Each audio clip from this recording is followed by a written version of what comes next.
Hey guys! Welcome to Couple. Please like and subscribe if you like this video. He will be the party's standard bearer in one of 2018's most important governor's races. Richard Cordray will be the Democratic nominee for Ohio governor, emerging victorious on Tuesday night. He defeated former Cleveland mayor and ex-rep Dennis Kucinich in the Democratic primary election. Cordray, who had progressive icon Senator Elizabeth Warren's endorsement, topped Kucinich, who had the backing of Our Revolution, the group aligned with the other progressive icon Senator Bernie Sanders.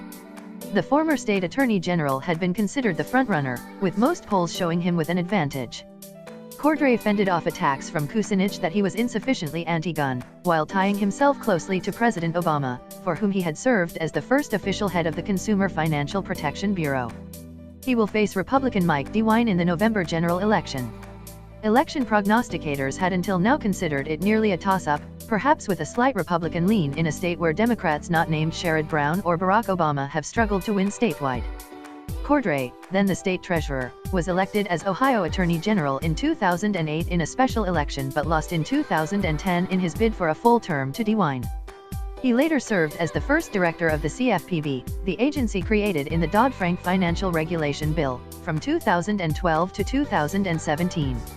That likely helped earn him the support of Warren, a progressive stalwart, who came to Ohio in April to campaign for Cordray. He's also running on a good government message at a time when the state capitol has been roiled by an FBI corruption probe. There's no way you can paint Rich Cordray as not being progressive, one Ohio Democrat told me. He's taken $12 billion away from Wall Street. Ohio flipped strongly toward Trump in the 2016 election, but it could be competitive in 2018. Some unknowns include how much of the governor's race is about Trump's struggling approval ratings and whether the popularity of Brown on the ballot could have an effect on the governor's race. There is another thing that Ohio politicos are watching.